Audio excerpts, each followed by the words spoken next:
Hi everyone, welcome back on a new episode of Mel's Talk, and I'm really glad because I'm introducing this new English series in partnership with Hatch Enterprise, and I'm inviting my first guest today, Jude Kriwald, who is the CEO and co-founder of Tech Relief. Thank you, Jude, for being here with me. Thank you very much. So in this episode, we'll talk a bit more about Tech Relief, which aims actually to close the digital skill gap for people left frustrated by their computers, and I'm sure a lot of you out there are. So we'll talk a bit more about how actually Jude started creating Tech Relief, what were the challenges along the way, and obviously what's his vision for the development of his company. So we really hope this interview will help you as an early stage entrepreneur.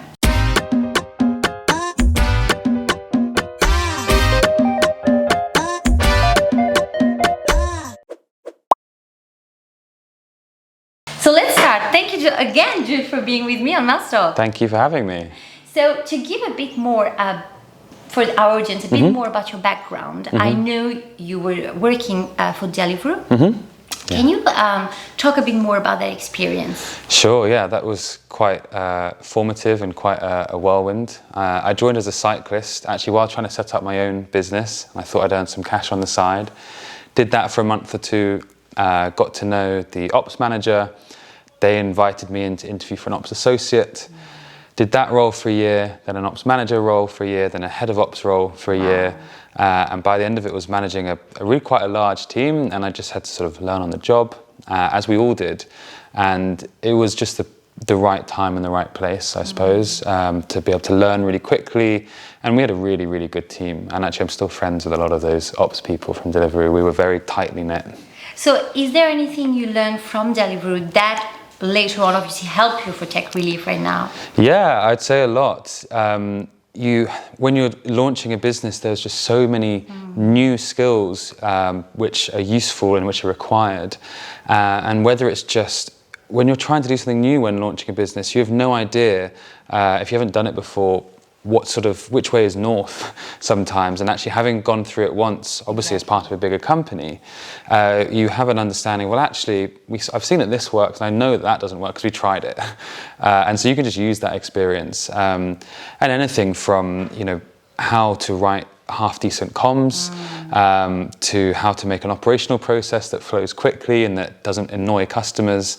There were loads of things I learned there, I think. So what made you, because you joined Deliveroo when it was actually, when you said like booming, developing great, like why all of a sudden you decided to just like drop this great job and just launch like your own company, like Tech Relief? I think I'd had a really good time there, and like you said, I think I joined when there were about 20 of us in the office, and I left when there were, I think, 2,000 globally. We'd gone from one city to 12 countries and hundreds of cities, and I just felt like you join something and you really love it, and it's like a family, and it grows so big, and it became a little bit more corporate as it had to, get a bit more serious. And we're getting different types of people in, and I just thought I think I've contributed everything I want to contribute at this stage, and like you said, I wanted to go and do my own thing, and actually a lot of us did. A lot of those early starters left around the same time. Most of us without bad blood, and went and did our own things, or went and did other roles in ops and founded companies. So take us through a bit of your journey building Tech Relief. Like how did the idea come up, and what were, because I feel like as an early stage entrepreneur, the first bit and first steps are really hard. So how was it for you? Yeah, it's been a really exciting and difficult challenge. Like so many entrepreneurs, you start with a great idea, you spot a problem, and then it's very easy to fall into that trap of thinking you've got a great solution, and that is a trap that we fell into slightly, in the sense that, to be clear, I founded this business with my partner Nicola, and we realised there's a problem of a lot of older adults not having the digital skills for day-to-day life. They can get on the computer, do some emails, go on Facebook or whatever it may be, but when they get stuck, they get really stuck, whereas a lot of other people will work their way around that through Googling or whatever.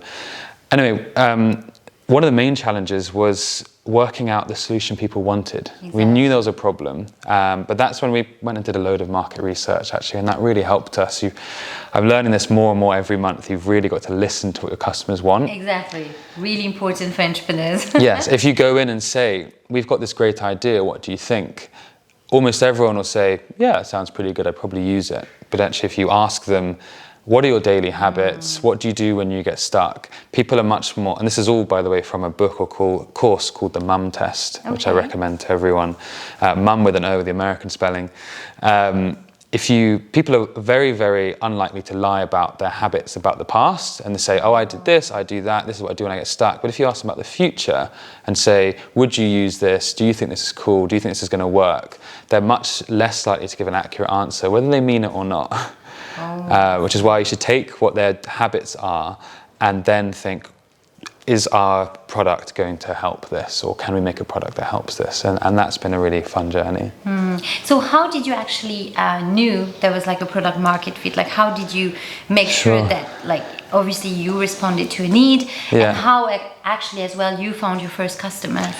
First customers came through word of mouth, which is always the best way to get it going. We posted on LinkedIn, and actually it was a former colleague from Deliveroo saw that we launched this business inspired by helping our parents when they got stuck, and he shared it with his mum, who is a entrepreneur herself. She's launching a business, or has now launched a business from home, and she's got all this wealth of knowledge in her head of how to run a business, but now in the modern age she's having to do it digitally.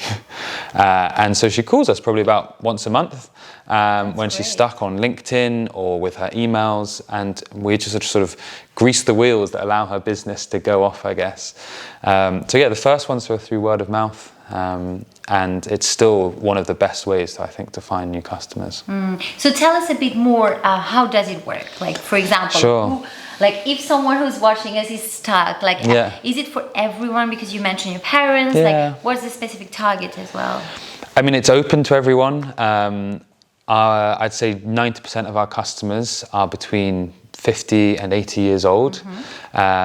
And it's the way it works is it's a phone line. So we've got a free phone number, an 0800 number, which is free in the UK, and obviously an email address, and actually on WhatsApp as well. So you can just WhatsApp us when you're stuck, and we'll either help you over the phone, or we've got very simple screen sharing tool in our website. You don't have to download anything, you don't have to install Zoom, which some people get stuck on, and then we can see where you're getting stuck whilst we're talking to you on the phone and say, right, you see that big blue button over there, click that.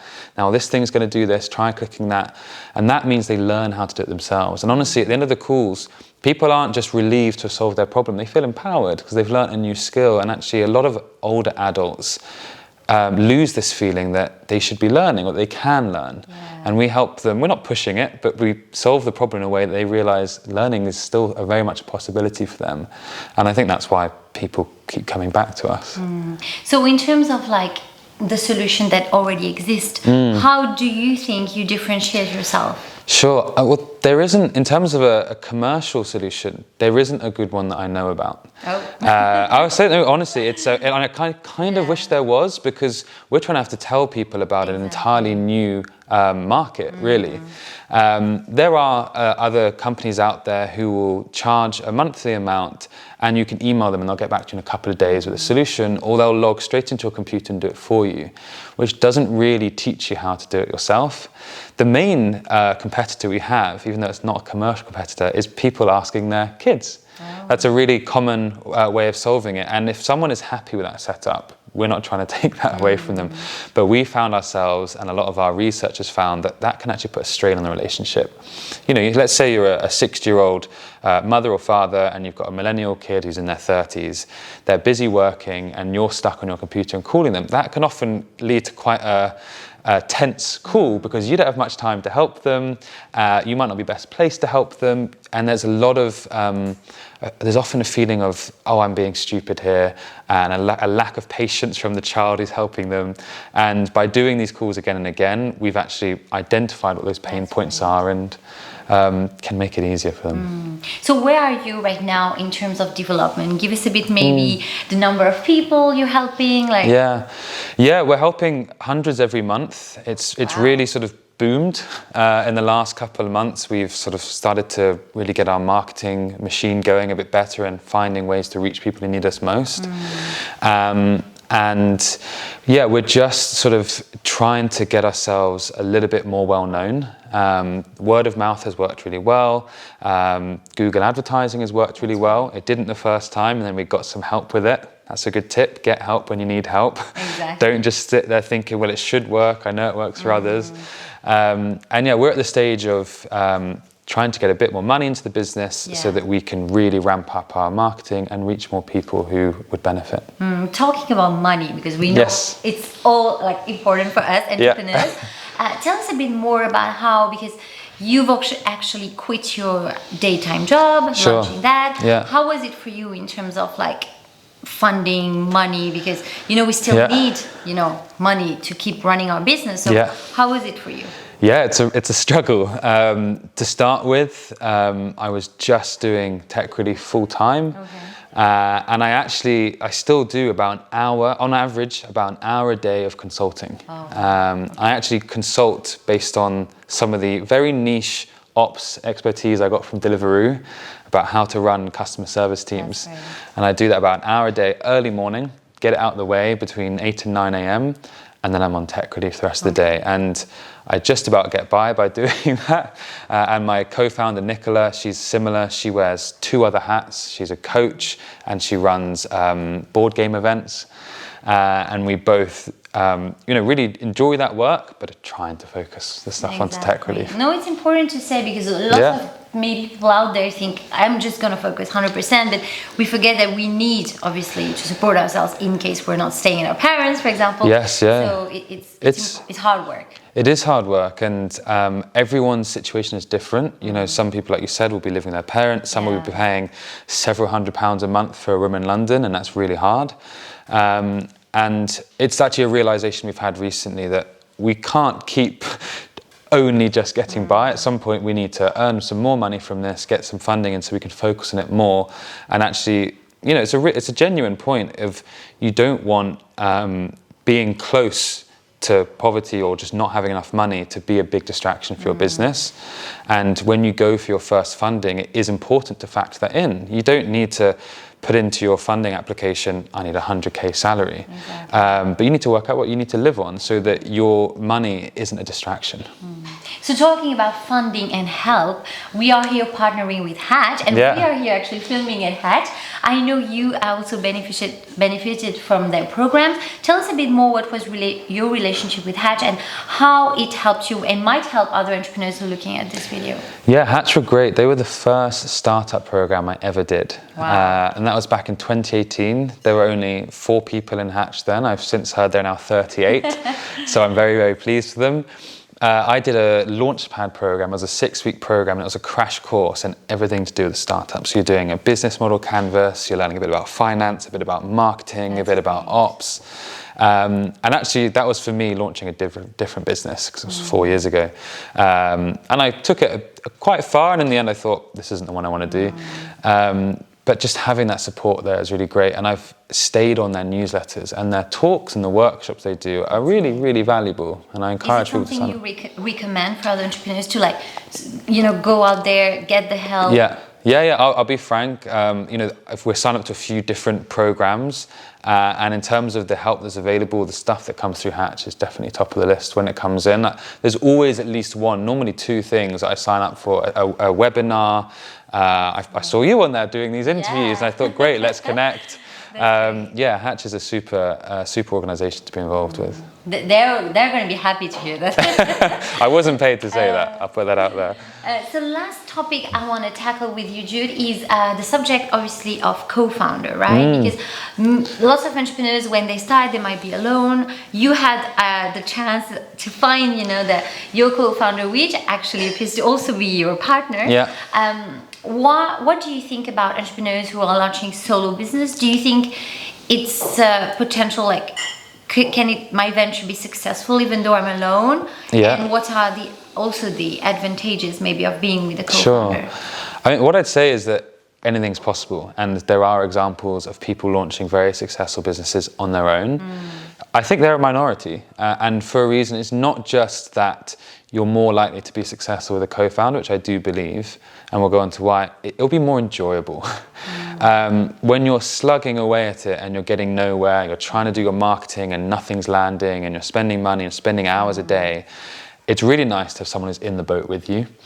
And the second reason, or the main reason I'd say is an advantage to the business as well as to yourself, is the diversity of thought. It's so valuable.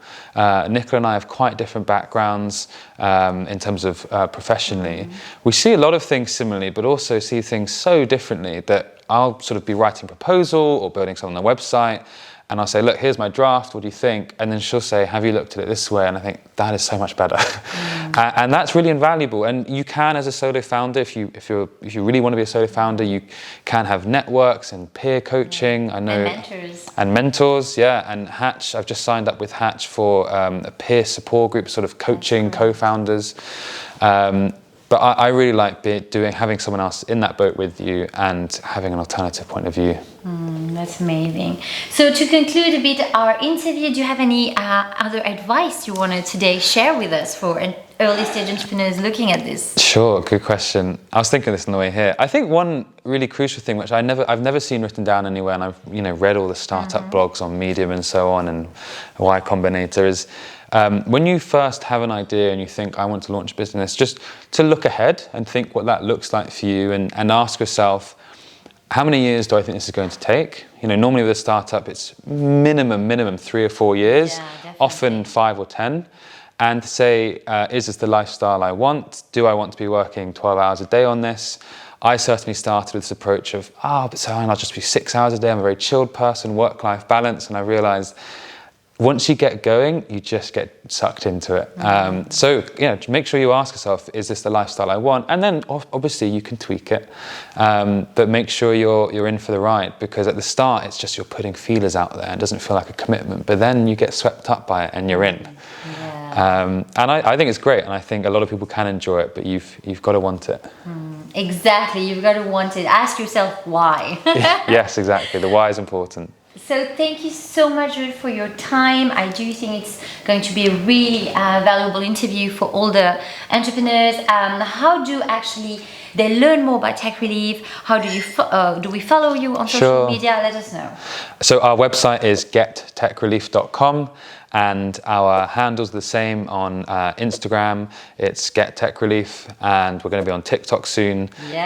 Also on LinkedIn. So do check us out. And if you have any, if you want to get in touch, please get in touch. Exactly. And if your parents actually do struggle with computers, Tech Relief is there. That's the one. Everyone can join for free. Try us out for free, and if they love it, they can stay on. And it's a small monthly amount, and then it's unlimited calls to us for tech support. Amazing. Thank you again so much for your time. And I will see you soon, I hope, in another episode of Mel's Talk.